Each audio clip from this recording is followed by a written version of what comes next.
The house came with the previous owner's furniture, which I thought was a deal until I found the hand-painted portrait of a woman in the basement, face down and slashed to ribbons.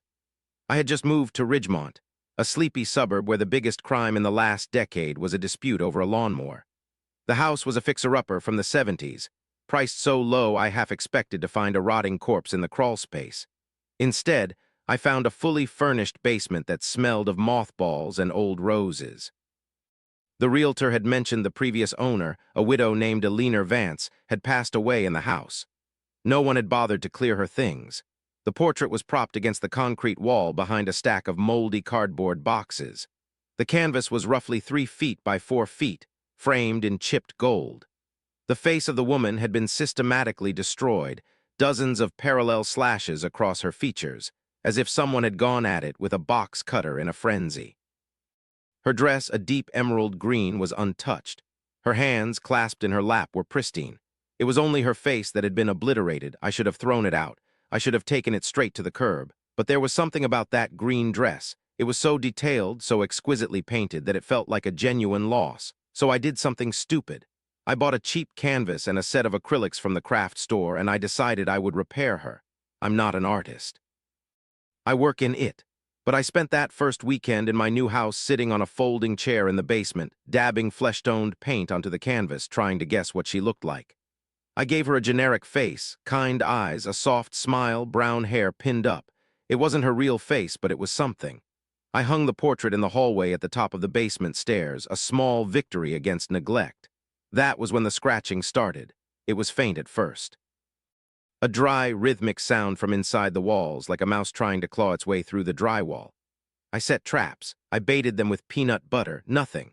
The scratching continued, always at night, always around midnight. I figured it was just an old house settling. Old houses creak. Old houses groan. Old houses scratch at you from the inside of the walls. 3 nights after I hung the portrait, I woke up drenched in sweat. The room was freezing, but my skin was hot. My phone said 2:14 a.m. And I could hear breathing. It wasn't my breathing. It was coming from the hallway, a wet, ragged inhale followed by a long, slow exhale, like someone was having a terrible asthma attack just outside my door. I sat up in bed, heart hammering, and called out, "Hello." The breathing stopped. Then the scratching started, not in the walls this time. It was on the door, directly on the wood. A single, deliberate scratch, like a fingernail dragged from top to bottom. I stared at the door for what felt like an hour, willing myself to get up and open it. I lay there, back pressed against the headboard until the sun came up. In the morning, I checked the hallway. The portrait was still hanging, but her eyes were different. I had painted them a soft hazel. Now they were black, solid, glossy black, like a shark's eye. I convinced myself it was a trick of the light. Acrylics can dry with a different sheen. That's all it was. I work from home. My job involves a lot of Zoom calls and database management. That day, I couldn't concentrate. Every time I glanced into the hallway, I saw the portrait. The eyes seemed to follow me. I turned the chair in my home office so my back was to the door. That was worse. I felt a pressure between my shoulder blades, like someone was standing directly behind me, breathing down my neck. By evening, I was jumpy enough to call my sister, Margie. She lives 3 states away, but she's the calm one in the family. I told her about the portrait, the scratching, the eyes. She laughed. "You moved into a dead lady's house and you're surprised it's creepy. You're such a city boy. It's a 100-year-old house, Dave. They all have weird noises." The eyes changed, Margie. "No, they didn't." "They did.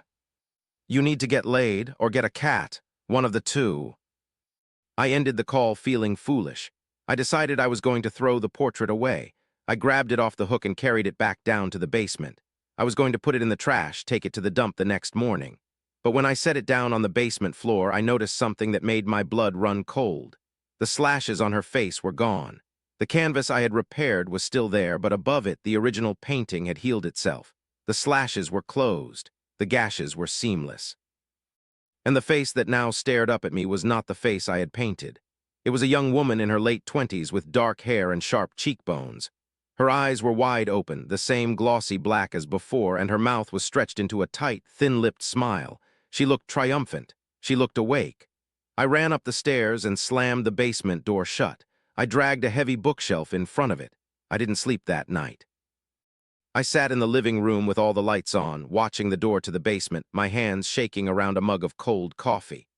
At 3 a.m., the scratching started again, not from the basement, from right behind me. I turned around. The portrait was back in the hallway. It was hanging exactly where I had taken it down from. The woman's smile was wider now. Her teeth were visible. They were too white, too perfect. And in her hands, which had previously been empty, she was now holding a photograph. It was a Polaroid. I crept closer, my legs numb. The photograph showed a bedroom. My bedroom. The angle was from the open doorway. And in the bed, I could see a figure lying still under the covers. The blanket was pulled up to the chin. The face was shadowed, but I could make out the shape of the nose, the line of the jaw. It was me. I was sleeping peacefully, unaware that someone had been standing in my doorway with a camera. I smashed the portrait against the wall. The frame cracked. The canvas tore. I kept hitting it until the face was nothing but shreds of painted fabric.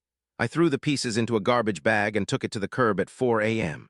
I stood in the cold, barefoot on the gravel, watching the garbage truck drive away at dawn. I thought it was over. That was 2 weeks ago. Last night, I was in the bathroom brushing my teeth. I glanced up at the mirror. Behind me, the bedroom door was open, and in the doorway I saw her, the woman from the portrait. She was wearing the green dress. Her face was whole. She was smiling. I spun around. The doorway was empty, but when I looked back at the mirror, she was still there, standing behind me, her hands resting on my shoulders, her black eyes staring at my reflection. I haven't slept since. I'm writing this on my phone in the bathroom, the door locked.